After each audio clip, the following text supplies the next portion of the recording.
Hey folks, welcome. Good evening to another money space with me, Kalu Aja.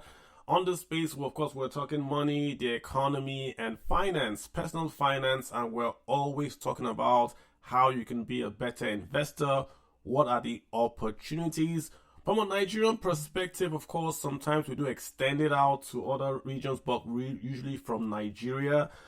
Today we're talking real estate. We're expanding our investment horizon because, of course, there's record inflation in Nigeria, about 33, 34%. That's headline. So we're always looking for ways or opportunities or asset classes where we can invest funds and get a real return. And of course, real estate is one of them in Nigeria that we can actually put money in. We get that capital appreciation plus the dividends, i.e., the rental income. So it's always an opportunity when we see folks that are doing real estate successfully in Nigeria that we bring them in so we can talk to them and we can learn. These guys are from, of course, Realty. They've been on this space, I would say, 2 or 3 times. Their base is really short-term rentals. They've done that successfully. I've known them for like, I'll say 2 or 3 years, call them friends as well. And I like to bring them up because they are really doing they are getting their hands, to say, dirty in that space. And they have a lot of experience that they can basically share with us. So I brought them in to talk about doing real estate investment and doing it right in Nigeria.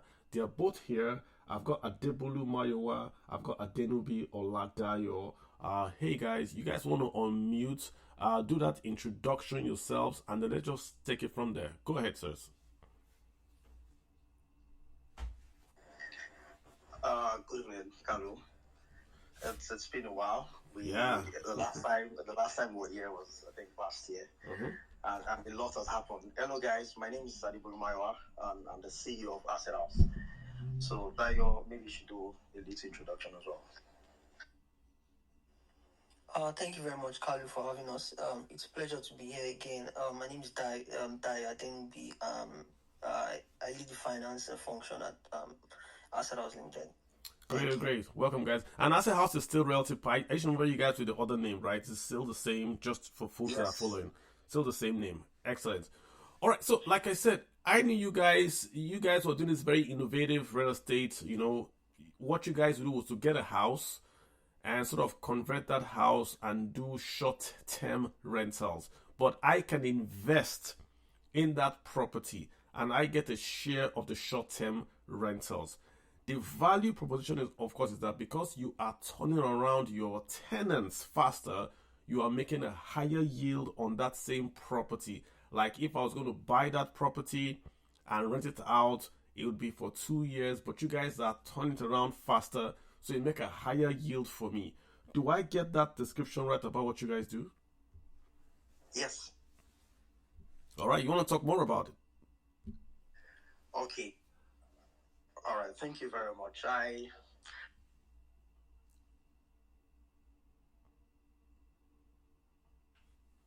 I think I lost Bolu. Were you speaking? I think I didn't hear you come through. Were you speaking? I don't know, probably the network, but it will join later. So maybe I should just sort of like take it from there. Yeah, go for it. You're right. When we initially started, we we give this opportunity to people to sort of like invest in these units without sort of like putting down this large capital outlay. So we actually were also not buying.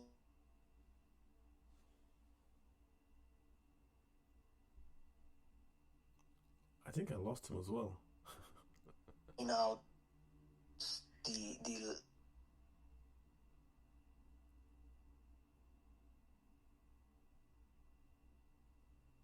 I think I'm losing my folks. Okay, yeah. So, Kalu, you muted me. I was trying to signal you. Oh, go ahead. I didn't. Yeah, go ahead. Go for it. Okay, yeah. So, I was saying that you sort of giving everyone the introduction. So I just go straight to the value proposition and the area that we play specifically. So you remember in 2022 when we came to the space, that time, and the model wasn't really, we just started the business, right? So because Nigeria, usually you can't really do any real estate investments in Nigeria without significant capital. So the time that we had the space, we had the idea, we knew that short-let rental was going to give more yields, but we couldn't get financing to get the land. So the only option that we had then was to lease the land rather than buying the land. So we leased the land, built shortlets, both 1 bed and 2 bed, then subleased to investors to co-own with us. Then we started a shortlet facility management company called Crestview Apartments. So Crestview single-handedly markets those apartments, manages it, then send returns to the owners of those units in the building every month. And for the past 15 months, we have been paying out an average of 500,000 naira monthly to all of our investors. But as we started to scale, we realized that our investors wanted more. They didn't just want to sublease those apartments for, say, 15, 25 years. They wanted to own those properties for life. They wanted to buy it outrightly. So we're able to scale and started to acquire assets. So acquiring those assets outrightly meant that rather than subleasing those units to investors, the investors would rather buy those properties from us outrightly. Then we then sign a long-term management contract with them that mandatorily allows us to market and manage those assets on their behalf under the Crestview Apartments brand, then pay them monthly. Right? So ever since the last time we had a space, I think the last time we were just at Ilupeju, but at the moment we're at Ilupeju, Surulere, Lekki, Ikeja, and Anthony. So I've been able to expand significantly. But our first 2 projects have been on a lease, but as I speak with you right now, all of our other projects on the pipeline, investors are buying those apartments outrightly, and we're helping them manage and pay them monthly. Right? Interesting. Now, how have we been able to... Can you hear me? Yes, I can. All right, so we have been able to sort of like structure a system that optimizes the returns to the investors. How? We average all the returns. So we have a building that has, say, 20 units. So we sell those 20 units to 20 different investors. We manage the entire property under the Crestview Apartments location. So if I have in Surulere, I have Crestview Surulere, and I have 20 investors that bought in Crestview Surulere. We manage that building as a single entity, average all the returns, deduct all the expenses and capital expenditure, then pay them the balance monthly. And the model has quite been successful. I think we've had about 7 or 8 of your followers that have enjoyed these dividends over the past 15 months. And, they've been our returning customers. At the moment now, we have in Ikeja that we're currently selling, and another one in Anthony. So the idea right now is the service apartments now has become a localized product.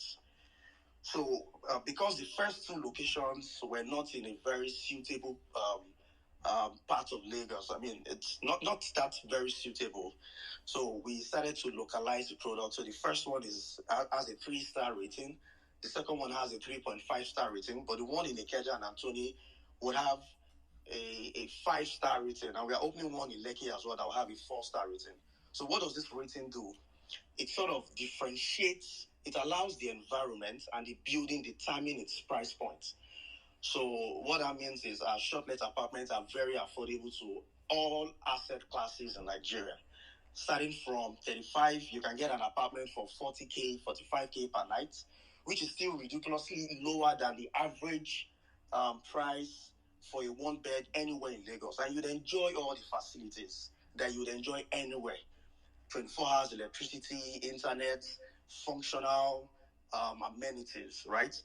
The one in Lekki, which is a bit more, in terms of furnishing standard, a bit more higher, would go for the rate of, say, 55, 60,000.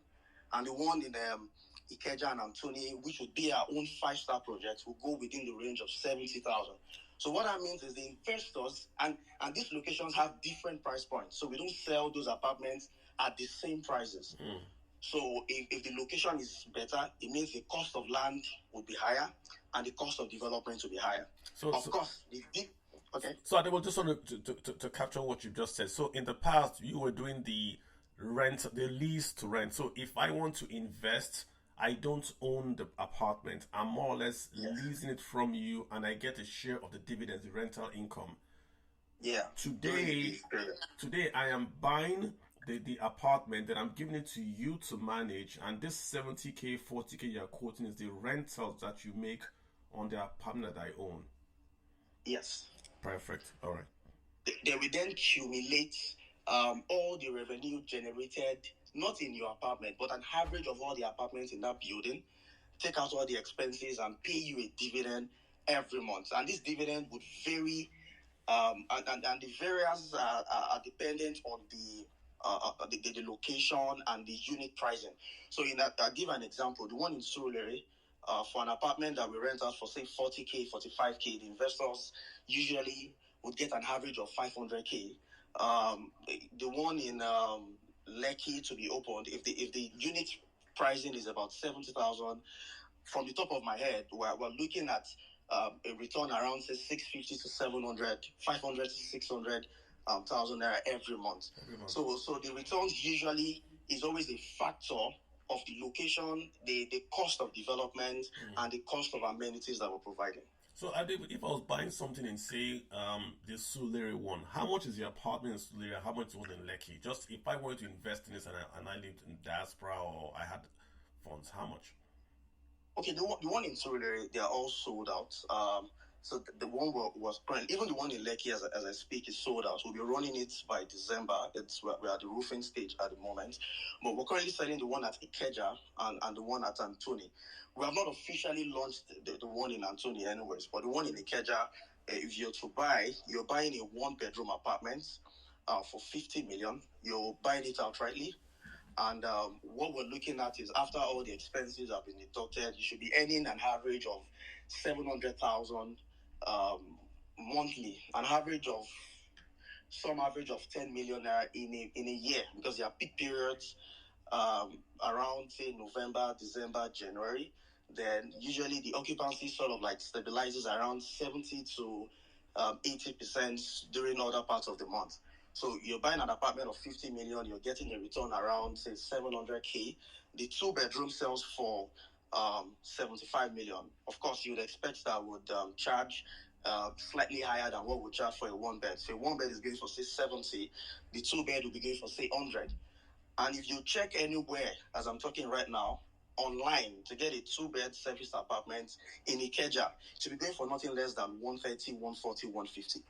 And that's because individuals are the ones owning those apartments and converting their own personal apartment, or they buy an apartment in a building, where they still have to pay the developer service charges and what sort. But because we have significant control over all the amenities, so we're aggregating all the expenses, we can sort of, go like 10, 15, 20% below the market rates and, get our occupancy and pay our investors. So the 1-bed is for 50 million with an average of, say, 700K monthly, while the 2-bed is 75 million with an average of 1,800K to 1 million monthly, depending on the occupancy. So it's not fixed.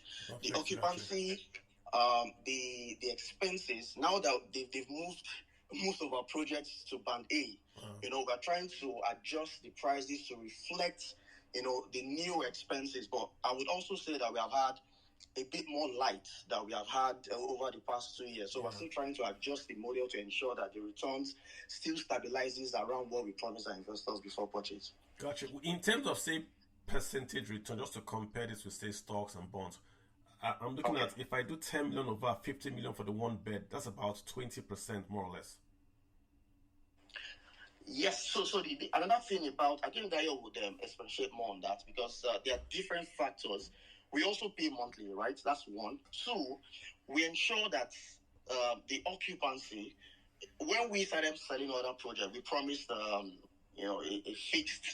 fixed return rate. But when we started, the market itself would adjust. So if we are projecting 70% occupancy, and when we start, we're able to achieve 90% occupancy, the returns jump significantly. So we can't really sort of give a fixed amount, but we already have a range model that Dayo would be talking more about.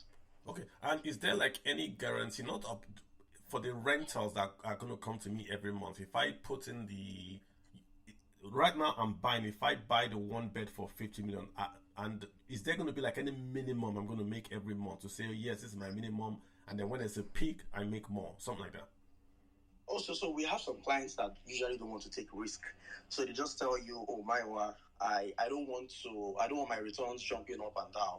Can you give me a fixed return? So even if you have high occupancy or you have low occupancy, you get this fixed return. So we usually have that discussion with clients and we pay them a conservative return, say maybe 500,000.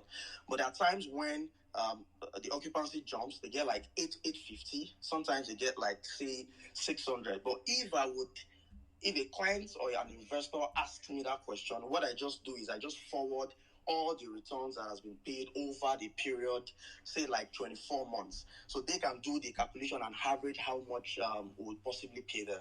So we have a report. So we send investors reports and the amount that they get paid at the end of every month. So we use that average to forecast how much. So if they don't want to take risk, we can then agree, at the back, so like, okay, you know what, let's just do 500k. So whenever upside doesn't come to you, so we just know that for this particular client, there's a fixed amount that will pay them if they don't want to participate in the upside.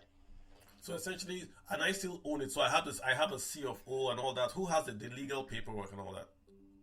Yeah, so because the entire building is managed under a facility management company in Crestfield, and we have a lot of clients that just buy because of returns.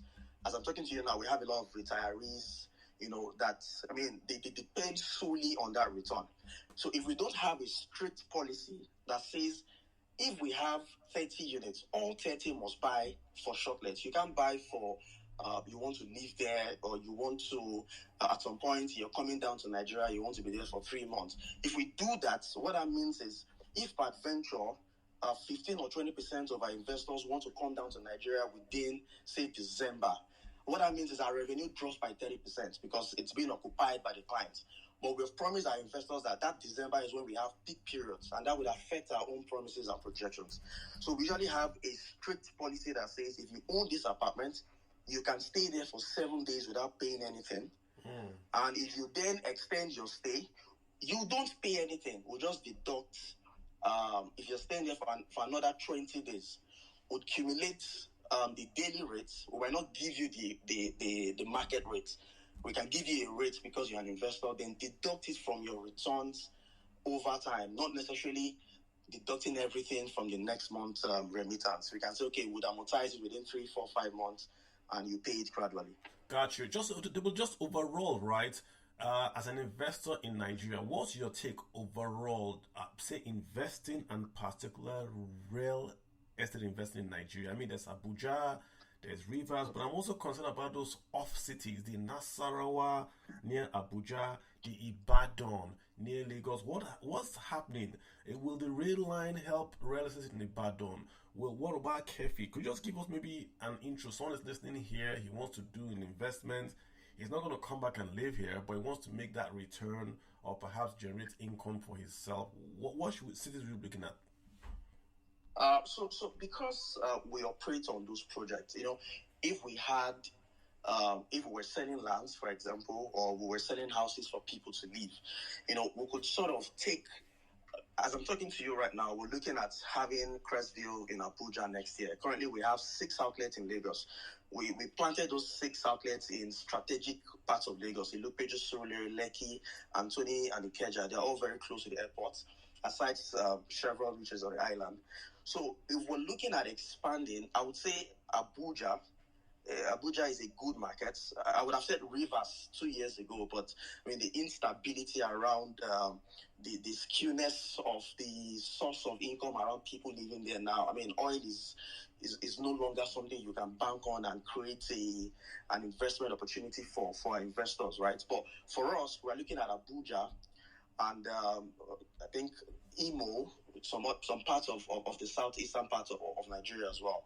And one other thing I would say is, I mean, flipping is also an investment opportunity in Nigeria. We have had some clients that have just bought off plan.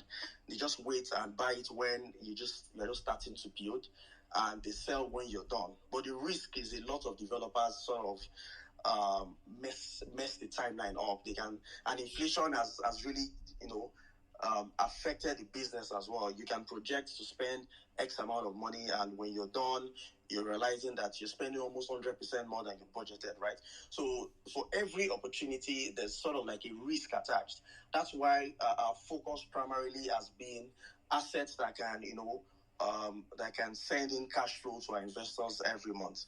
But I think Abuja, Ibadan is coming up.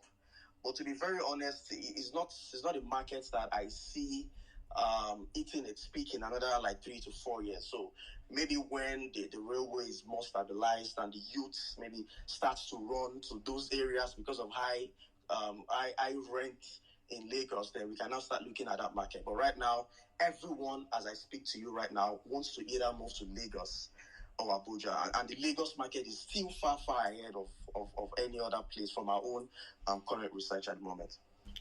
Gotcha. So I mean, probably let me also just chip in there. So I think it's always very good to sort of like take a look at just like general picture, of the investment environment in Nigeria.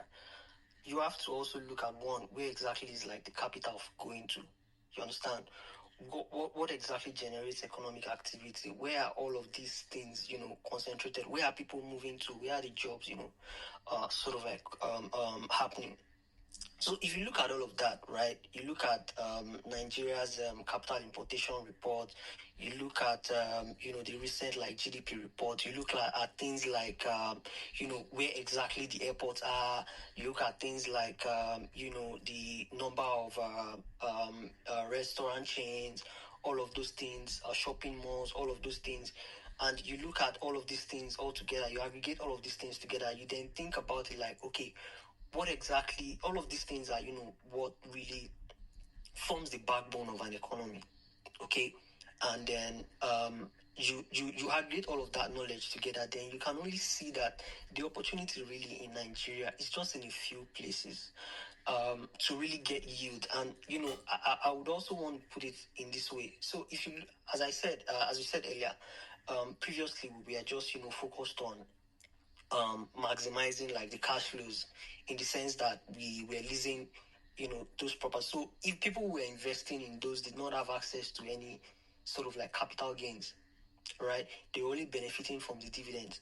So now if you buy something outright, right, you know that yes, if the economic activity is happening in this place, there's some sort of like value accruing to your initial capital. So let's say you buy something for 50 million. In 10 years, you expect to say, okay, even if I don't want to, own this place again, I want to move out of Nigeria, right? Or you have a need to sort of like, you need your cash for something else. You want to sell something quickly. You want to exit quickly. In real estate, there's that liquidity risk, right?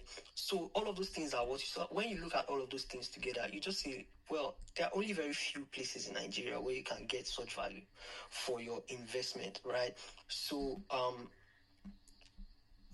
whether it's Lagos, whether it's Abuja, whether it's Port Harcourt, whether it's in the, the very, very,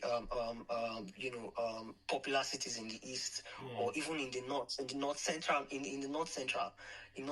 right? So when you look at all of those things together, you have a sense of, where exactly should. So if you, as whether you're an investor or you're a buyer or you're even a developer, you're looking for new development, you look at all of these things and you have to go for, because you want to make sure that you get a return on your capital as soon as possible. So really, as it is now, I would say that Lagos, Abuja is where it's happening in Nigeria. Most of the capital is flowing there. Most of the jobs are coming up there. So that's one investment case for it. So you asked the question earlier about how exactly does this compare to, other things. Or I think you want to say something first, maybe before, or should I? No, I was just saying that I was just looking at the calculator. 50 million naira is about, let's just call it $30,000. Is that correct? 50 million. Yeah. Wow. So with $30,000, I can buy is that a one bed or a two bed in Nigeria? One bed or two bed? So for our own specific projects now, I'm just looking at the old general, Lagos, Abuja, general real estate environment. I think that should get you sort of like a one-bedroom apartment in sort of like the medium bro places, if I will call it that. The high bro places, that's like Ikoyi, Lekki, Phase 1. You cannot. You probably get like how. No, I'm just saying. So if I go to America now and I borrow $30,000, I can borrow that at about below 10%. If I do a HELOC, which is a home equity line of credit, I can borrow that amount at about 5, 6, 7, 8. Let's just say 8%, and that's for 30 years. 30 years. So if I take that money to Nigeria and I buy 2 one-bedrooms, that's about 60,000 or 30,000, and you're giving me Naira revenues. I'm not going to use my Naira revenues to pay back the loan. That is going to be that exchange risk. But I do get this Naira cash flow, which I could then invest also in Nigeria, maybe in equities or something else. But it's really $30,000. I'm going to pay back 30 years. If I travel back to Nigeria, like you said, 7 days, I can stay in this place for when I'm in Nigeria, right, for the week. It does make sense if you look at it that way. Of course. So let me put it this way. I think for most people, I would advise really that I don't think it would, just looking at the whole environment in Nigeria. Go ahead. The risk, the inflationary environment and all of that. I think it would be better to, when you are making like an investment in the country, you should have sort of like a longer term view and also ensure that your investments are generating cash flows. That's one. Then two, you're also getting that capital, capital appreciation on it. So, and that's the advantage of what we offer. So, for example, if you say you have $500,000, you're just hypothetically, right? So, or let's say you have $30,000, as you said, right? $30,000 today is say 50 million, right? At the rate of, there's you buy an apartment, or you say $10,000, you can use it to do anything, right? You keep that $30,000 in a money market account, right? Getting maybe 5% on it yearly in USD, right? Yeah. Or you bring that and buy an asset here in Nigeria. It could be you buy land and you just allow that you syndicate, you buy that land and then you wait for some time, maybe like 10 years or 15 years before you sell that back. Maybe over that period the price triples. That's so 50 million over that period, it triples to 150. Now let's say over that same period the value of the Naira house, so essentially you are getting just net let's say the value of the Naira house. So that means that $30,000 then is now $15,000 now in Naira, or yes, in Naira, right? So it means that net the value of your investment really probably rather than 2x, you are looking at something maybe like 0.6, 0.7x, right? So, but then if you invest in something that produces those cash flows, one, over that period, you get your 150 million, right? But also the dividends that you are getting over that period, say within 10 years, depending on the yield, if it's 10%, like what we do for those who are currently like invested with us for our outright projects, are getting roughly between 10 to 12% in terms of the yield, the rental yield on that. So over those 10 years, you already get your capital, right? Plus then that capital appreciation. So you're getting like 4x. So even if the value of the Naira house, you're still getting double your investment at the end of the day. So that's the way I think people should approach investing in Naira assets. So right? If I understand what you're saying basically the Naira dividends will pay back the fixed Naira cost used to buy the house. That's what I'm hearing you say. Exactly. Over that period, the Naira dividends will pay back that amount you bought it for. So then your capital appreciation is now, your net earnings over that period. So I think that's the way people should also. And also, I would also say that you in Nigeria, or whether you are living abroad, even if you live abroad, you would have, you want to send money back home. You have people back home that you want to do things back home. Maybe you want to come for December and spend money. I don't think it would make sense for you to be selling off your dollar savings over there, right? So your naira investment should be paying for your naira expenses. You understand? So even because if you say the naira is devaluing and then you are selling your dollar, it means you're already losing value. So rather than that, why not just invest in something that produces cash flows in Nigeria, that produces capital gains for you, whilst keeping your dollars over there, right? And then if you have an asset here in Nigeria, you can lend against it, right? You could talk to our banking partners, and you from there you grow your wealth right in Nigeria without even exposing yourself to whether it's the interest rate risk or inflationary risk or FX risk that's associated with all of those things. So that's just the way I see it. Interesting. I wanted to ask a question. I want to bring Olumide just to talk about in terms of the comparing this with stock market and all that.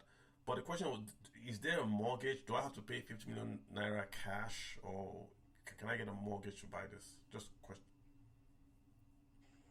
Okay, so currently we don't have any mortgage partner. Well, what we try to do is we try to allow our investors to spread their payment within the construction period.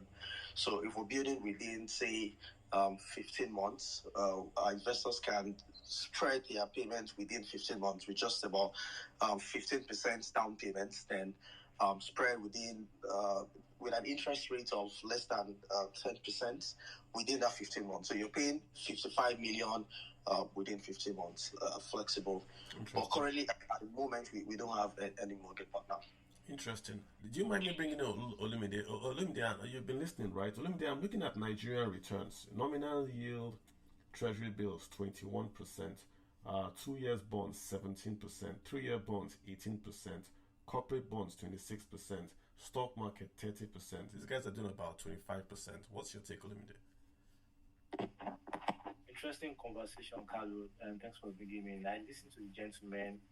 He made very interesting disposition, but I have a few concerns and I wanted to ask questions. So, for me, for example, I have exposure in the Nigerian capital market, but I'm also looking at diversifying into the real estate market, and intentionally, I have little exposure in it because of the regulatory concerns. So, my first question for the speaker is like, for example, money market, I'm getting 21% per annum. So my 50 million investment, for example, will fetch me 10 million tax free. That's even if I'm using the FGN security. Let's even say I put that aggressively. So the thing is that liquidity risk is negligible.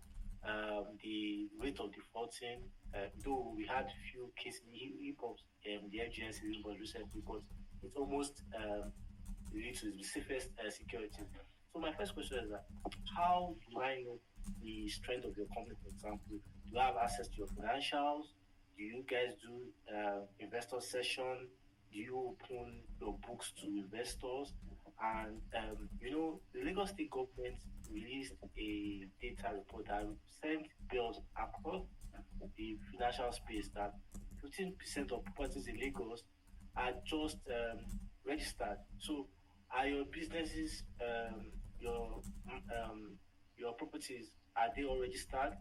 Is there a way we can verify? Then, lastly, it's interesting to know that many Nigerians don't have exposure to credit and liquidity. Just like you rightly said that the amount of money used to buy that property is not cheap, looking at the disposable income of the average Nigerian.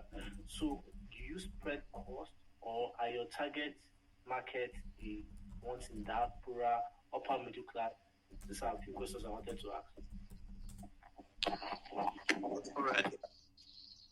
So I think your questions are sort of like bordered on different things. One, I think you talked about governance, right? Two, you talked about comparable returns with other asset classes.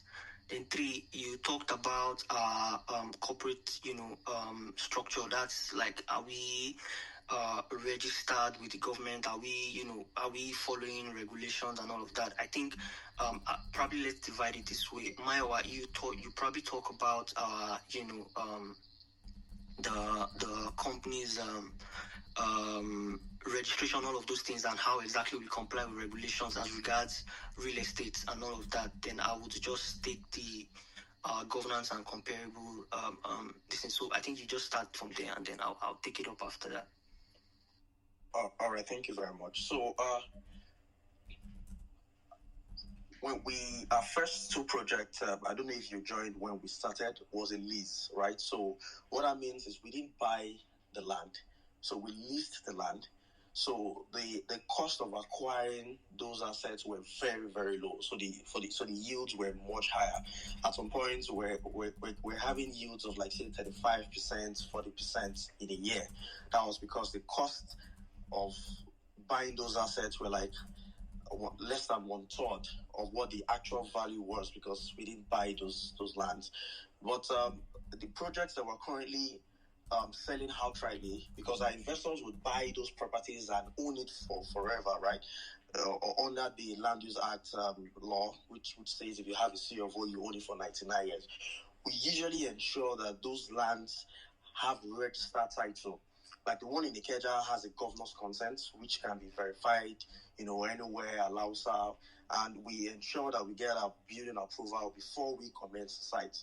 The one in Lekki, every other project that we acquired outrightly, that we acquired the land, rather than leasing from the original owners of the land, we ensure that they had either C of O's or governor's consent, and all approvals were sought before construction commenced. Then, what else again, Dio? Yeah, I think he's now talking about governance and all of that. Maybe I should just take that. So as our companies are all registered, that's one. Two, we have a board. Even though we are still quite small, we have an existing board, and one of our directors basically owns nothing in the company, right? I would not want to sort of like expose that person because they are quite private and all of that. But that person has sort of like, I think 15 to 20 years experience in the financial sector and also oil and gas sector. So we are compliant to the level of what you'd expect from a small business or a medium-sized business, right? That's one. Two, I think your question around comparable returns, right? So I would say this, right? One, you're investing in money market today. The yields in the money market, if you buy once, you cannot. There's no compounding for money market investments. That's one. Here we have compounding with as regards the even the earnings themselves compound. Why? Because we adjust our prices in line with inflation. So of course there's an increase that earnings and all of that. And once you invest at once, you earn those dividends for life. So it's more like you are an equity partner in this business. That's one. Two, you earn capital appreciation. So whatever you're buying has a value attached to it that increases. So, but then if you look at the money market, you only get once you get that payout, the only thing you are concerned to is the yields that are already available in the market. So let's say inflation comes down, the central bank will reduce interest rates. You won't have access to that 20% again. Okay, there was a point, I think in 2020, 2021, yields were like very low, I think about 9, 10, 11%. So, those are the kind of things that you would see in, financial markets. Yields fluctuate and all of that. So, compared to this is something that once you buy at once, you get to enjoy your dividends. And this is not an equity investment in the market where things are subject to overall market conditions, whether how the company performs itself. So some companies might decide not to pay dividends this year and all of that. But you are the owner of this thing, right? So basically, we only deduct operating expenses, and whatever is left, we take a percentage of it, a fixed percentage of what is left. So you always have something at the end of the month, right? And if you say you want to sell today, in fact, I would tell you that you, as an owner, you want to sell. We ourselves will buy it from you. So we have a structure in place such that the liquidity risk that's associated with real estate, regular real estate investments. I'll tell you today that if you buy land from some of these developers in some of these other locations that I talk about, if you buy something from them, like for people there are people who have bought from them, say 2-3 years ago, that want to sell now, that can't sell. In fact, they're not even picking their calls. But that doesn't happen with us, because we've had people, like 2 or 3 of our clients who bought from us, and then 3 or 4 months later, they just came and said, yes, they want to sell, that they need cash immediately and all of that. We bought it from them, right? Yes, and then we found people to sell it immediately. Why? Because there's a lot of value attached to what we sell. So I would tell you that as regards competitively, we are far more competitive over the long term, better than whatever exposure you get. And again,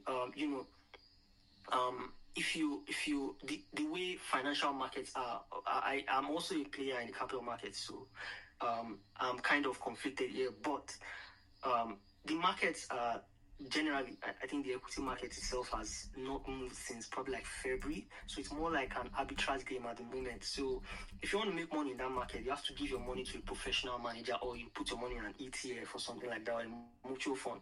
So if you look at all of these things and then you compare that to an asset that is real, that you can see, that generates cash flows, that you can measure, you can even come there and see it every day, people move in and move out, so you know that your money is working. All right. So these are the things that for in my opinion, I think it's a very, very, very, very good value proposition for anyone. Can I add something quickly? Go ahead. Yeah, very quickly. So I did mention that we send investors a report at the end of the month, right? So they would have access to the breakdown. So I'm on my phone now reading a sample report. An apartment was booked for 25 days. The total revenue generated was 900,000. Total expenses was 400,000. And return was about 555,000. So that's what they get at the end of the month. So they see the breakdown of the occupancy, they see the breakdown of the expenses, and they get their returns stated in the report. So if you want to sell, you can easily just send an email, would accumulate all the returns that you've earned so far. If you want to use it as a social proof, if you have a buyer, so you can easily say, if you buy this property the following month, you're already earning this amount. I've sent an email, and the returns will then be accrued to you monthly. That you also mentioned, we had a client that bought a unit of one bed last year for about 29 million and sold it for 40 million. And he has collected one month return before he sold. So aside the returns that you'll be getting monthly, when you tell anyone you want to buy, that wants to buy from you, and tell them this is what the reports that I've been getting and these are the returns I've been earning, it's easy to sell. And also we organize an investors forum, sort of like a meet and greet session every year. That's where we analyze the challenges, the future projections, and the strategy for the following year. So we do that every year. We also all the investors at Radisson, and we do a breakdown of everything. Then plan for the next year ahead. Just to add to what. So what I was just going to summarize what Olumide was saying and what you guys are saying. So if I had two options, right? Let's say I have a 2-year bond issued by the federal government of Nigeria. That's the safest investment in Nigeria. That 2-year bond is paying me about 17%. So the real yield is minus 15, right? So if I buy that bond, I get 17%, but I'm actually losing 15% because of inflation. If I buy your property, so in your property, I'm going to get 20%, which means I'm losing about 13% real. But the capital appreciation on your property is really what differentiates you from the bond. Because the bond itself, like you said, there's a reinvestment risk that the interest rate is going to change when that period runs away. But in your own case, the property value, even if it does not appreciate, it's 50 million. And again, I'm hearing you say you pay monthly revenues. So if I have that property, even if I'm not going to come to Nigeria, someone says, uncle, school fees, this month's rent goes for school fees. Tomorrow's rent goes to my Mecca. I'm getting that rental, and if I come to Nigeria, probably I could also then stay there. But I like the part that you said about statements, because with the statements, it becomes cash flow. I can take that statement to a bank and monetize it and tell the bank, hey, this is my income in Nigeria. I'm making this income in Nigeria. I want to borrow money, or I want to do this, or I want to go for visa. This is income from my property, detailed month by month. So I like what I'm hearing so far. Let me get Osman. Osman, thanks for hanging out so long. Osman, please jump in, Osman.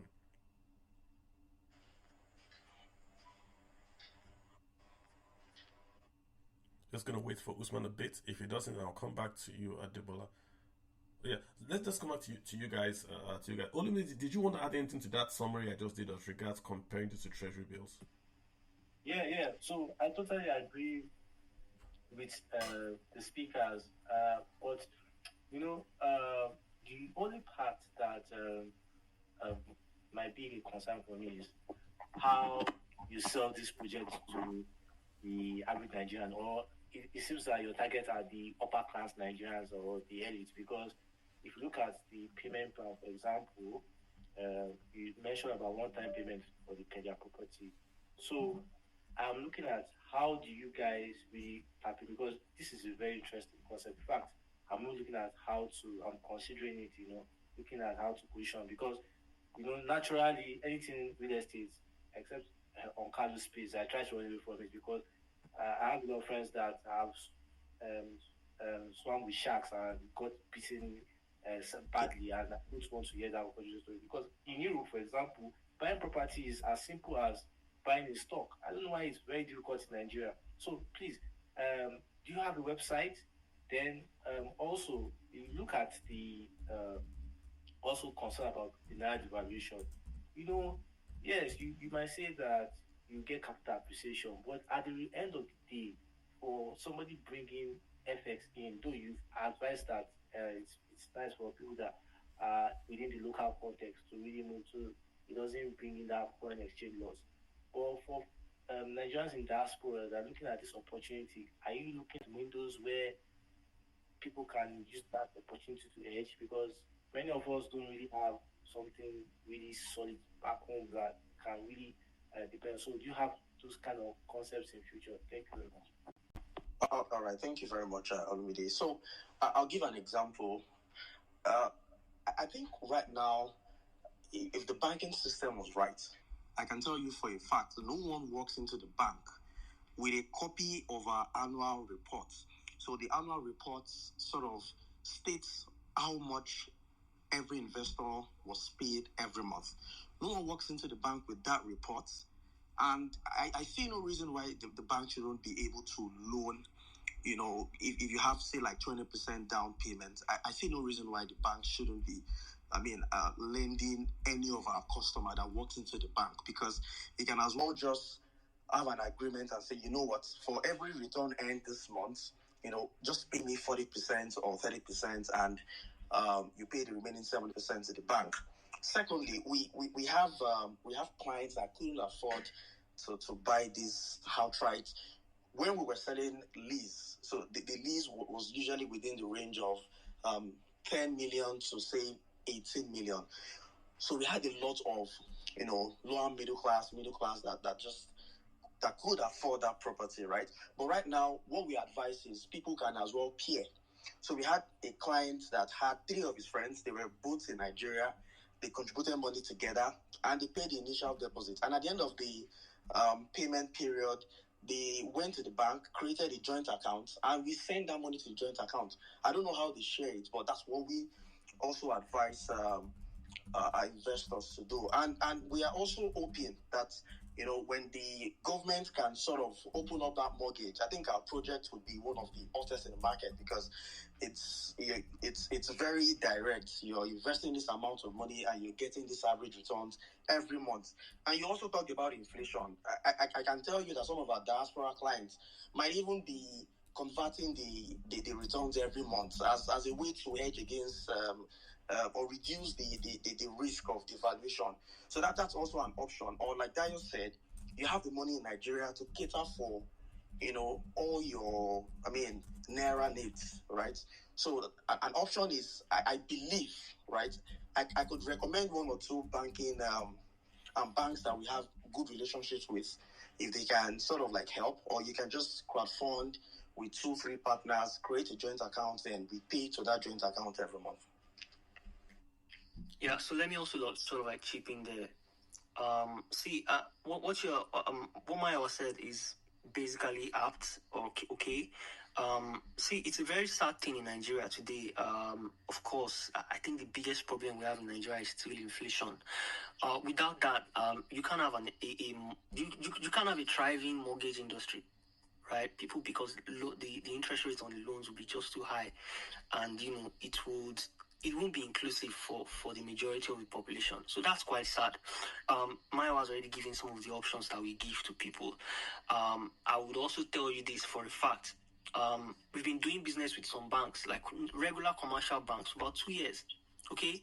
They've not deemed it fit. Like, they see our cash flows every day. They've not deemed it fit to even call us to say, oh, yeah, we have this line of credit available for you. Okay? But I will tell you for a fact that an Islamic bank, they are very, very strict. Very, very strict. If anybody here knows what an Islamic bank is, non-interest banking, they saw our numbers, right, and they immediately poached us from our commercial banks, and they're offering us this line of credit. I will tell you that's how strange it is, to show you how the Nigerian banking system is quite, it's just lopsided. Okay, so there's not much we can do in that place. Of course, some guys are already doing things very interesting in the technology space, trying to fractionalize these assets. It's something that we are also looking at, sort of like in the medium to long term. Okay, but at the moment, of course, we have to do what's available, what's possible or feasible within the available capital that we have on our hands. Okay, so of course, it's something we are working on. Initially, when we started, our products were a little bit more inclusive than it is. But of course, as an organization, as a company that prioritizes very high quality development, those leases were just not as profitable for us. So we had to find a balance. I would say that in the future, we're also looking to partner with some of these banks to have a record of some of our clients who already have these assets, and then they can use those assets to acquire more assets in the future. So really, it's an exciting one, but also just the macroeconomic situation of Nigeria, the fact that there's no financialization in our real estate sector at the moment, it's a really sad thing. But then what can we do, really? So influencing policy is not, it's still the job of the larger players, and most of them are not looking at that. If you go to these guys who are building in the Ikoyis, who own the shopping malls, the larger shopping malls, all of these guys who are like at the top of the food chain, they don't really care about even the upper middle class in Nigeria. Okay, so we still have products that are inclusive to the upper middle class and also the middle class, if you look at it that way. So we have clients today who, even with earnings of 1-2 million naira in a month, can afford to do it. And I think Carl also said something then, that for those who are already earning on a monthly basis, you can use those monthly earnings to dollar cost average. So you can take those monthly earnings and even invest in dollar assets and average using dollar cost average. I think you're very familiar with dollar cost average. So this predictable cash flows also helps, and that's what some of the advantages that we're bringing into the place. So we are differentiating ourselves even within the sector. So as Mayawa said, if the fundamentals change around the macroeconomic picture today, we are open. We are positioned to actually benefit massively from that. So that's just what I would say to you. Thank you very much for that question. All right, great. I won't get Benga in to ask the question, but let me also say that there's this new pension law that allows contributors to use 25% of their RSA balance as a capital injection to get a mortgage. I'm not sure if you guys are plugged in there or if you're exploring that with the PFAs. But let me get Benga to ask the question. If you guys have that, you can also just let us know. Benga, hi. What's on your mind with this? Yeah, thanks, Carlo. I like what I'm hearing. I also like the figure the guy is giving out. As ROI. This sounds so good. But I want to ask him, who is going to be responsible for insurance of this house? Is it going to be the investor, or they will be responsible for insurance of this house? Because it's going to be an apartment, right? So insurance in case of inferno or whatever outbreak or anything happens, who is going to be responsible? Are they going to capture that into their own account, or is it going to be done by investor? That's number one. Number two, I want him to clarify to me, who is going to be responsible for furnishing of the apartment, the whole accessory in the apartment? Is it going to be the investor? Is it going to be them? Number three, who is going to be responsible for overall maintenance of the building, exterior especially, maybe painting, maintenance, general maintenance, everything? These are the 3 questions I would like him to help me with. Thank you. All right, thank you. I'll answer the first question, and Maya will answer the remaining 2. So, as regards the insurance, already as you said, as we told you earlier, we aggregate the earnings. So even before your net earnings get to you monthly as an investor, all of that has been sorted. Whether it's your insurance, whether it's the capex to fix, to maintain the building, whether it's your withholding tax, even all of those things have been deducted before you get. So we already have provisions in place, and those are the advantages of the structure we've put in place, such that if you were owning those apartments individually, it would be sort of how would I put it? The aggregation basically helps, right? If it's in clusters like that, it won't make sense, because if, for example, you are in a building and someone is not paying their service charges, and then the landlord cannot afford to give everybody, but this time around you have one landlord or one manager who is aggregating all of this, whether it's so all of those things are taken care of before it goes to you. So of course, we have that insurance in place, and then the earnings of that building itself and the apartments all together pay for all those things individually before, so you don't have to worry about that as an investor. So as regards the furnishing and then the maintenance of the external building and the areas and all of that, I think Maiwa would answer that. Okay, thank you, Tayo. So let me start from the furnishing, right? So our first 2 projects, Kalu I think Kalu, you would remember that we added the cost of furnishing to it, and one incident happened this year. First, we had one of the craziest inflation, where the money we charged for furnishing sort of like ate into the cost of construction. Very, very recently was what the project we just delivered at Surulere. In fact, we had about 40 million deficient. Like, we had a loss technically. Inflation sort of like, it was a lease, so it wasn't profitable. And at the end of the day, we still had to finish that project. So what we did, and we had already put in the cost of furnishing. So what we did was we had to send an email to the investors, and we told them, see, there's this extra cost. So if we are to pay you, say, 500,000 every month, we'll pay you 300, and would amortize that over, say, like 24 months. Or if you're willing to pay in bulk the cost of that extra cost of furnishing your apartment, you can pay.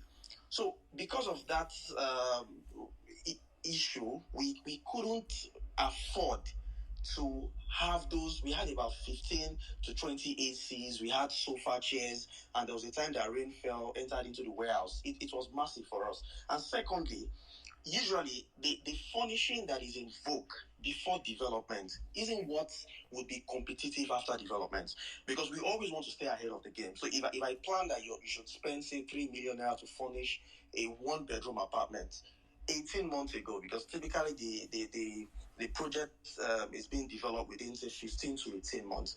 At the point of delivery, something else is in vogue, and I've charged you for it. So it's better for us to sort of like hold down on that furnishing and just charge the basic finishing. Then 2-3 months before delivery, we send the furnishing bill, and we do it for all the investors. For some of the investors that would not be able to afford to even pay all, we come in and do it for them and deduct that returns over a specific period of time. So that's what we do as regards that. Then the third question you asked, the furnishing, the maintenance. Sorry.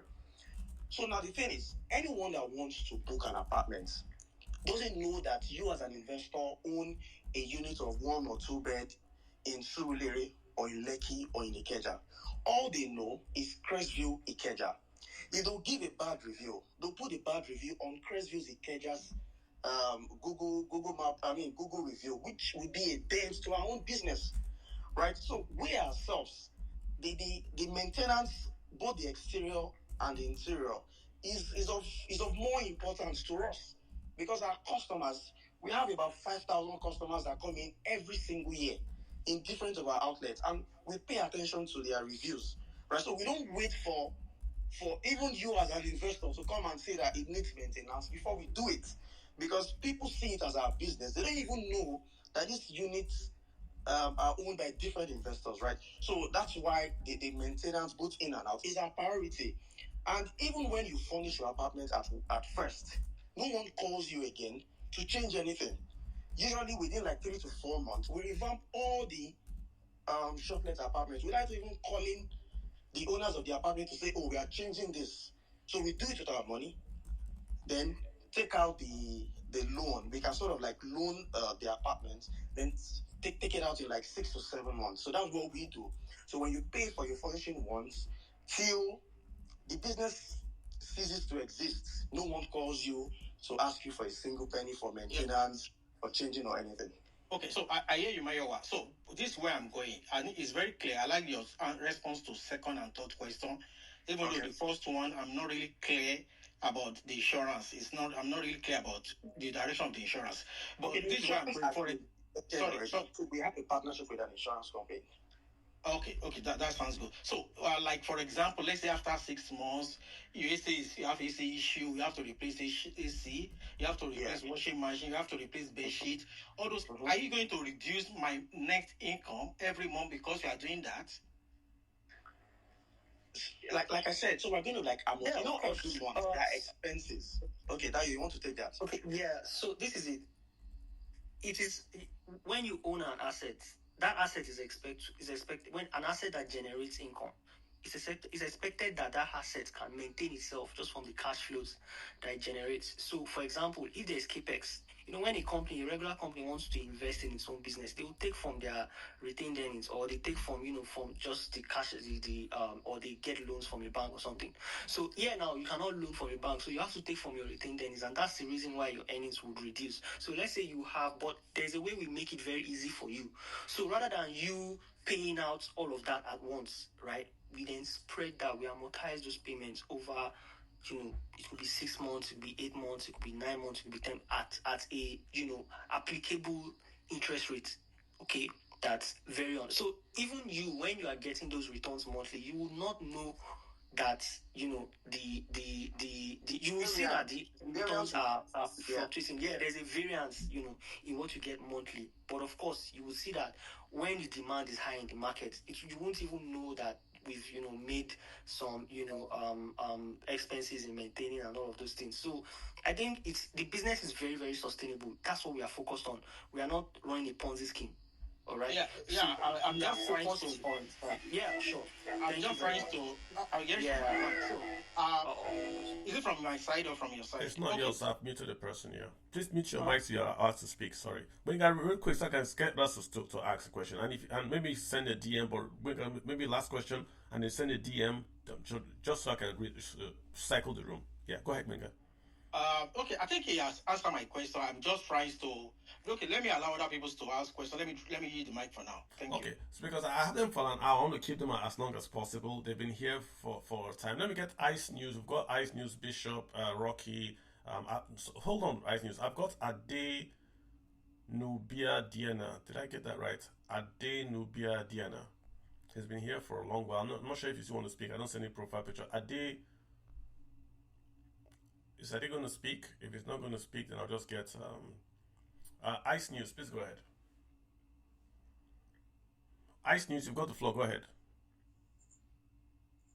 Okay, let's get Rocky. Rocky, go ahead. Rocky. Can you hear me? I'm here. Sorry, apologies. Yes, I can. Please go ahead, sir. Good evening, everybody. Nice one, Carlo, for what you're doing here and everyone here. So my own is that here we are all talking about money. So the guys in charge, I want to ask for a partnership because I'm into. No, Ice. If you want to do that, Ice, you can send him a DM real quick, and you can take you on that. Just send him a DM for that, right? Ken, hop right in. Okay, thank you very much, Carlo. Good evening, everyone, to the house, and thanks for the presentations thus far. What I would like to ask the gentleman in the house is the issue about ownership, because when you talk about real estate at the end of the day, ownership is really important. If you might say you have an asset, but you don't really own it at the end of the day.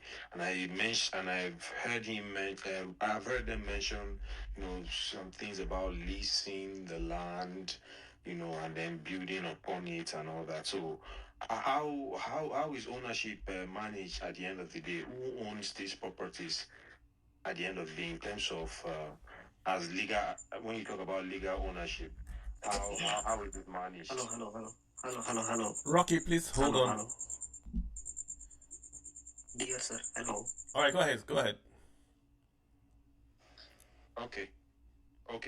I think that's the question. Yeah. Okay. Ownership is really important. Thank you. All right. So, all the projects that we're currently selling at the moment, you own it outrightly. The lists that you heard us mention were the models that we started with 2-3 years ago when we couldn't secure financing to buy the lands outrightly. So right now, the lands have been outrightly purchased. Right, it's not a joint venture. It was outrightly purchased, and we'll be transferring ownership through the deed of assignment to all the investors that will be buying into that project.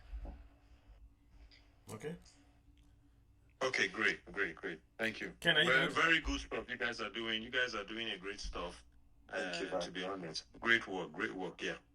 Thank you. All right, let's get Bishop. Bishop, go right ahead. Yeah, good evening, Mr. Kalu. Good evening, everybody.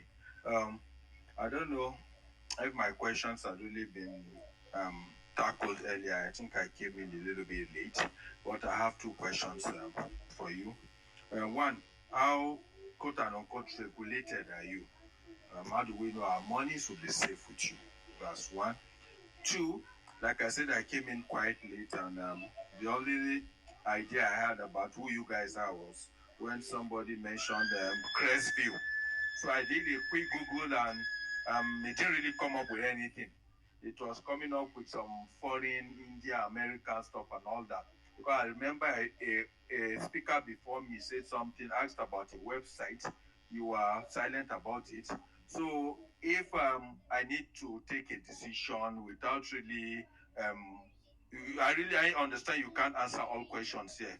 Is there a website, or where can I go to really take my time, get all the information I need, and decide if this thing is really for me or not? Thank you. Okay, thank you very much. So I guess you didn't Google the right, you didn't get the spelling right.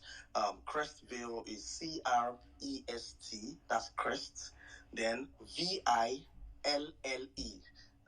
I guess you wrote Ville, so it's Ville.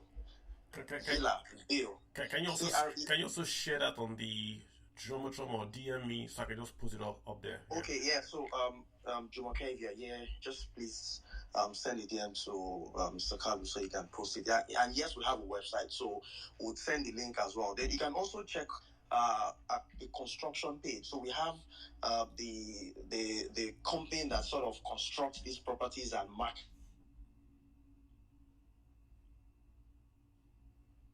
Okay, I think you. Check us on Instagram. AM_realty. So AM_REALTY. AM_REALTY.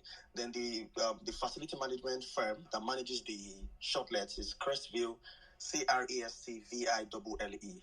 Then the website will be posted. That's crestview.ng. You can check it as well.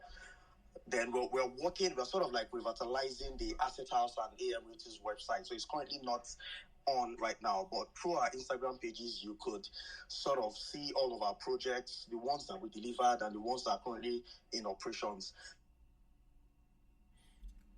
Yeah. Also, Adebolu. Yeah, and I think on this space, we have had about 10 of our current investors are from Kalu's followers. So if there's anyone here as well before the end of the session, you can also say the word or two. Yeah, I was going to talk about that. I know like I said, you've been here for a long time. I think 2 years and 1 year. Just want to talk about what you did, the returns you did for those folks, and how it's fun. If you just give a bit synopsis. I know I brought you in, and some folks sent me DM. They've been impressed. That's why I'm bringing you back again. So you're not a quote unquote fly by night guy. You guys have been doing the job, and we're pleased to partner with you on that. But you can talk around what you did in the past, i.e. the leasing side. I think that was very interesting. Okay, yeah. So our first project was in Ilupeju. So we got the lease for 15 years. We sold the 1 bed for 7 million, and we sold the 2-bed for 13 million. So what that means is the 7 million means you're owning the 1-bed for 15 years, and the 13 million means you're owning the 2-bed for 15 years. And by the end of this year, every single one of the investors would have broken even. The 1-bed, I think all through 2023 and now they've earned an average of 350,000 to 400,000 monthly. And the 2-beds have been earning between 500 to 600K monthly on a daily rate of 40K to 60K per day. Right. So at the end of this year, 2024, they invested in 2022. They will be breaking even, and for the next 13 years, they will be enjoying profits, right, till the end of the 15-year tenure. Then the second project in Surulere was a 23-year lease as well. We sold the 1-bed for about 14 million, and the investors right now, because of the existing debts that we're trying to amortize, they should be earning well above 400K, but there was an inflation, and we had to load in some chunk of money to complete the project. So right now the return will be stable. The first return was paid last month, which was about 320,000 naira. So we're looking at stabilizing that between say 350 to 400, despite the loan that will be deducted over the period. So the one in Ikeja and the one in Antonio, we are forecasting between 700,000 to 1 million, because it's going to be 5-star, and we'll be charging way more than what we're currently charging in Surulere and Ilupeju. That's perfect. Good to know. So, guys, we'll spend more than an hour here. I think it's been fantastic. If you read, well, once you guys send that stuff to me on DM, I will share. I think I getting a lot of DMs. People want to know really about you guys. They want to know really and do their own research. It's a tight economy. Everyone wants to make money, but they want to make sure they're putting it in a place that is, that is real and all that. So I appreciate those sentiments. But guys, they are here on my space. I know them on a personal, even outside the space. They are good. If you want to get into real estate investment, this is a very, very, very low ladder to get into that space. Like you said, you get your incomes monthly. The cost of you getting in is reduced. When they did the leasing, it was well reduced. People got in, people got paid. There's also a way for it to get in. So I'm giving, if it was my own, I know them. Let's put it that way. UC, I've got UC. Bishop, I don't know if they addressed your concerns. If not, send me a DM, Bishop, after this. I'll make sure I get across to you. But Bishop, are you okay? Yes, I'm okay. Well, I think they didn't answer the first question about regulation. How regulated are they? Yeah, so that we'll talk about what stockbrokers are regulated. Is there any regulatory for builders? Apart from core, which is engineering. What are you looking for when you say regulation? Are you looking for like the company? Maybe are they CAC? Obviously, they are. What would give you? No. I'm not talking about the builders, as in. I'm talking about the business aspect. That we sure when we invest, we have them around. They won't just run away and all that. That's what I'm talking about. I hear you. I mean, that's the. I mean, in a sane Nigeria, you guys should be the ones that are going to be listening on the growth board of the NGX. The growth board. I don't know if you guys are there yet, but this is a second tier market. Isn't it that way where you guys should be? The up and coming folks, be there, be able to raise capital, long term. Imagine if you get equity capital instead of getting debt capital. I mean, that's a conversation to be had right there.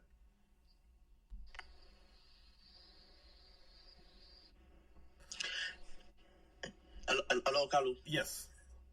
So I think for the last person that asked that question about we're not running away. See, I won't blame him.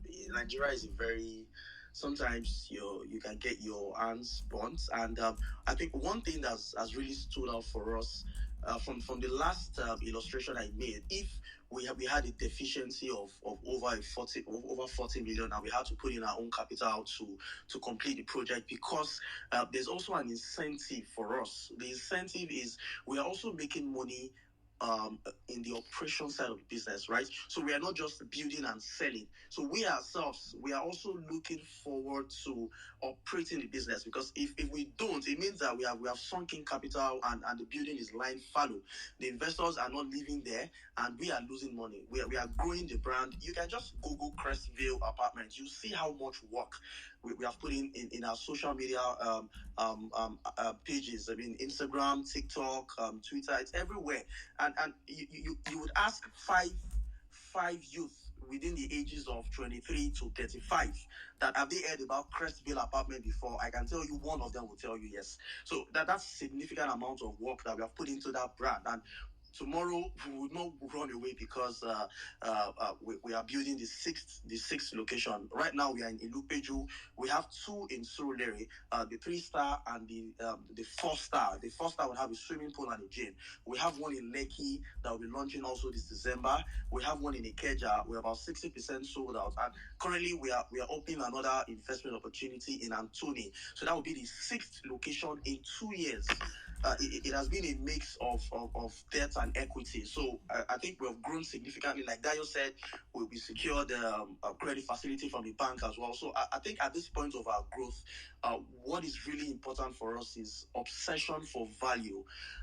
Aside the investors that we pay monthly, we have about 500 registered agents. We have registered about 300 UNILAG students under our student partnership program, so that students also can be earning, commissions off the shoplet apartment. So the structure that we have put in place is occupying about 30 apartments on a daily basis, right? So the structure that we've put in place, it can only go up from now. It can only go up from here. We can't sort of tomorrow then run away with the money. So, but I would like that you do your due diligence. Check Crestville, check AM Realty, check our project, and I believe if you have any more questions, you can just slide into our DM on Twitter or Instagram. We will definitely come to the office, take you on inspection tours, and you see all of these things yourself. Thank you. Yeah, and I'm going to share all the contact information now, the Instagram handle, the website, even the contact phone numbers for Dr. Fadebola. So if you want to contact them, you can. I'm going to share it on Twitter, so you can just go back after this and get them. Yeah, no worries about that, guys.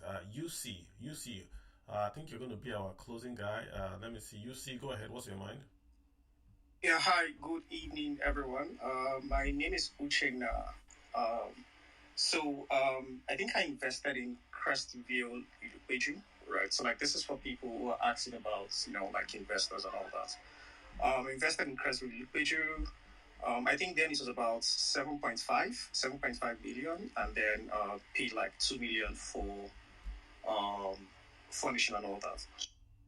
So I want to say that, since the Crestville Ilupeju launched, I've been receiving my monthly commissions. In fact, even before I invested in it, I had to get a lawyer. I had to, I asked Mario lots of questions. He has to provide, lots of answers for me. And I think I would love to say that that's one of the, most important investment decisions I made. Right. Even though I'm yet to be involved in any of the other projects like the Crestville 2 in Surulere. I think it's also one of those investments that I really wished I had also invested in, because then the prices were not as high as they are right now. So yeah, if you have, this is me now telling every other person here that if you're interested in this, just do your due diligence, just do your research as much as you want to, but they are legit, and I'm also a beneficiary of them. I received my September monthly payments on the 3rd or 4th of October, and it was about 306,000 naira, just free cash. Nobody calls me to tell me water is not running the tap, there's no generator, there's no fuel, this one. So nobody calls me to tell me any issues. At the end of the month, I just get a report, and then I get the company's target for the new month, and some of the strategies that they actually employ to develop all these things. At first, when I heard about it, I was actually looking for an opportunity like this to get into the shotlets. I have one on the island, but I'll tell you for free that Iwan and his team, they do a better job than than the one that is even on the island, right? That's how crazy, Maiwa's marketing really is, right?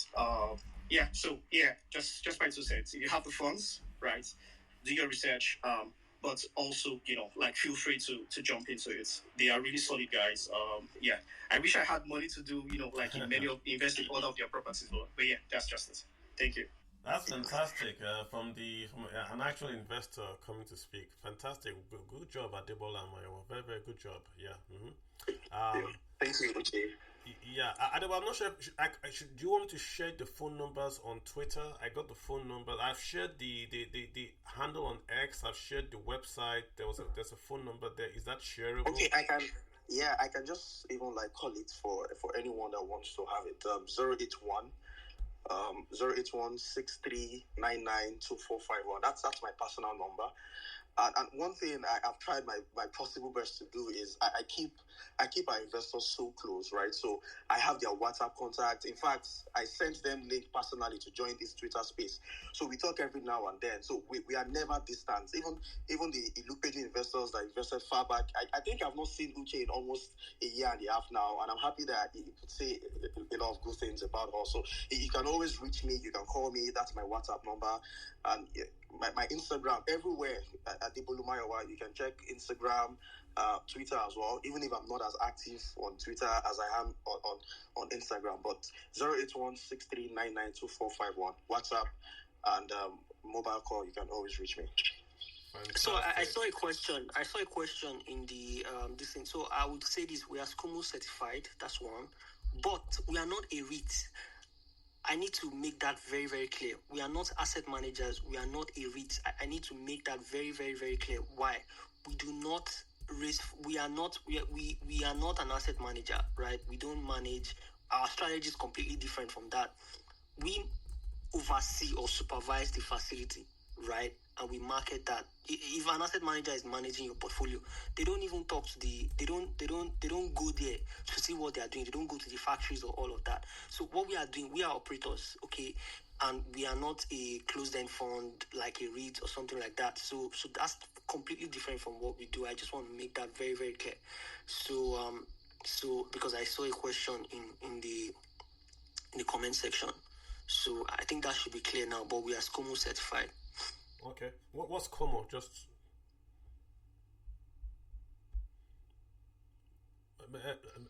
what's Como? Okay, yeah, it's like a money laundry certification from EFCC to verify the investment activities of the firm. Perfect. Okay, excellent. All right, guys, I think we've covered the floor. You've talked about what you've done then. You've talked about what you're doing now. We've compared this with other investment classes. We've taken questions, lots of great questions, I would say. And when people ask questions, it shows there's interest. So I love it. And I've also brought in, a verified user satisfied with the project can come up here, put his handle on and say, listen, I invested. I've got my money. You guys should go ahead and invest.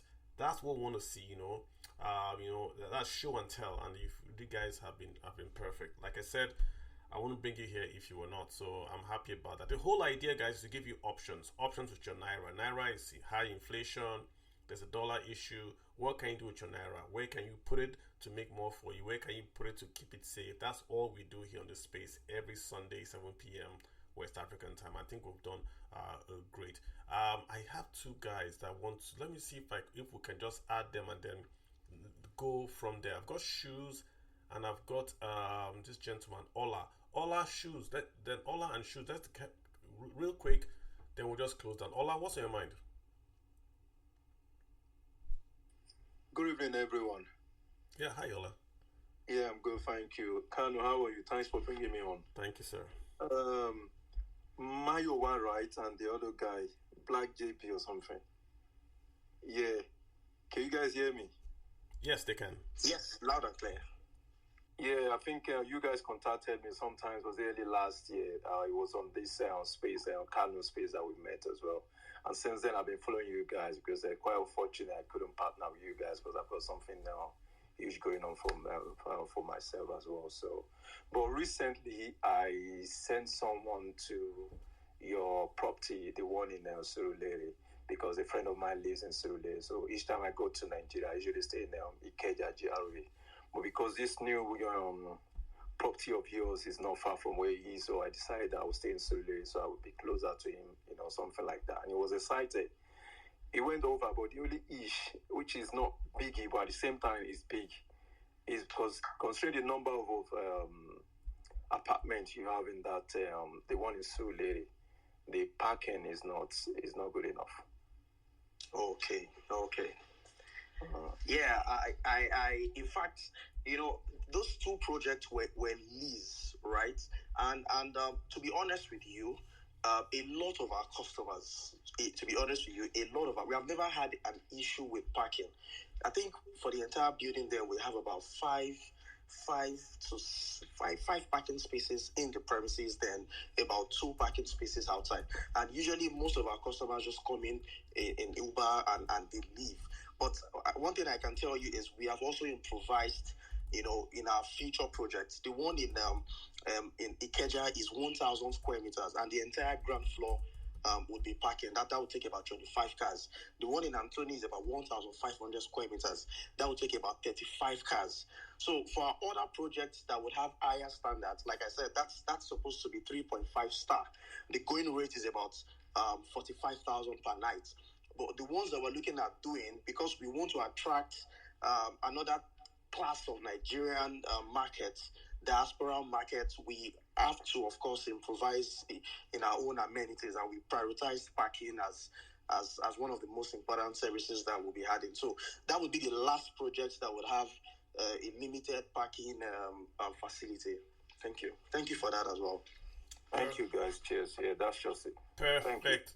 Thanks for that question. Let's get shoes, and after shoes, we just call today shoes and jeans. Did I get that right? Let me get ready.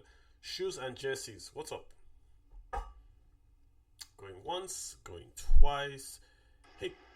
Hey, good evening, everyone. Yep. Hi. Yeah, good evening, Mr. Carlo. I must say, you're doing a great job here. I appreciate you a lot. I came in late here, so I didn't really get much. I just want to ask, what is the minimum investment fee for someone who would like to start up with this project? So that's just my question. I appreciate you guys. So minimum to buy into the one. Maybe you should maybe we should just get the price list again, guys. What's the cost of the 1 bedroom? Cost of the 2 bedroom? Maybe we'll get that again. Then it will. Okay. All right. So currently, all the lease projects are all sold out and have been delivered. So what we're currently selling are the ones that you own outrightly. So the minimum investment property is the 1 bedroom, which currently is going for 50 million.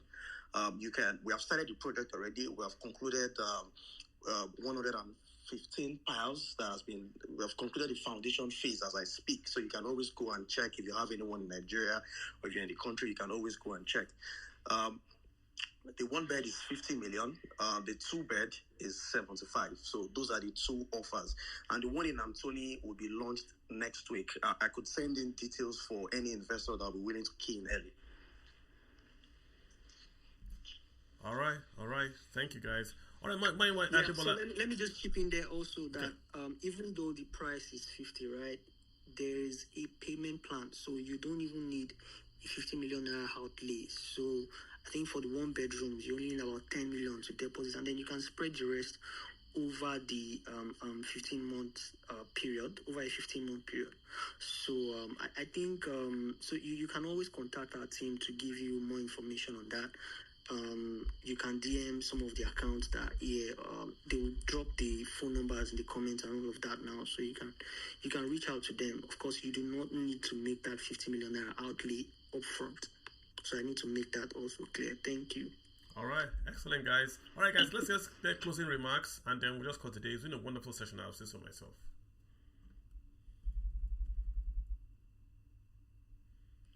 Okay, really nothing much to say, but one thing I would say is for us, we are really driven. We are very youthful. I bet you wouldn't want to guess the average age that works with Asset House, the company superseding this project. But we are very youthful, driven, and we're obsessed with value creation, not just for our investors, but we have added so much value to the economy, investors, direct and indirect labors, and we want to keep doing this. This is what really drives us. We really think there are investments that can be properly optimized, and that's what we are focusing on. Any investment class that we will decide in the future that we will be doing, we just want to ensure that we're creating optimized value. So I already put out my number. You can follow us on Instagram, Twitter. Would ensure that responses are attended to very, very swiftly. Thank you very much for joining. I hope we will have this space again before the end of the year, by the time we launch the other two projects in Lekki and Surulere. Thank you. Excellent, guys. Thank you so much, guys. Hey, guys, we're talking real estate in Nigeria. How to get it right. I mean, we've talked with Realty Point now. I mean, they've been talking about leasing. Now with purchase and earn. I like what I've heard. Constant cash flows to you as the investor. You own the property. You don't have to worry about the maintenance and all that. It's yours. You just sit back and you get the cash flow, i.e. the returns coming back to you. As compared with other asset classes in Nigeria, this looks good. Plus you get the compounding, plus you get the asset appreciation. So it's a way into that real estate ladder in Nigeria. It's perfect for folks that want to get into real estate but don't want to be landlords to go and collect rent and to go and fix anything. It's perfect for you. I like it. I like what they're doing. Anytime we see young folks doing stuff, we got to support them, and I'm a big supporter of what you guys are doing. So Debola and your team, thank you so much. I wish you guys the very best. On that note, I'll see you guys again next week. We have some stuff planned for you folks, so please hang on. Always tune in here every Sunday, 7 p.m. when we're, of course, talking money, the capital market, and, of course, the economy. It's tough in Nigeria right now. We get it. Fuel price is going to go up. Dollar is also going up. You've got to work for your, i.e. you're going to make the funds that you have work for you. You know, the way you hedge is to keep on growing the returns. You really can't save. You really have to try to earn more than the inflation. I think that way you can come off with a real rate of return. It's tough, but do it simple. Don't take excessive risk. Just do it simple. What you understand, start from there, and it works wonders for you. On that note, guys, let me let you guys go in, get a good night's sleep. Monday comes. Be safe. Like I said, keep it simple and take care of yourselves. Thanks, guys. Olumide, thanks so much for hanging in here as well.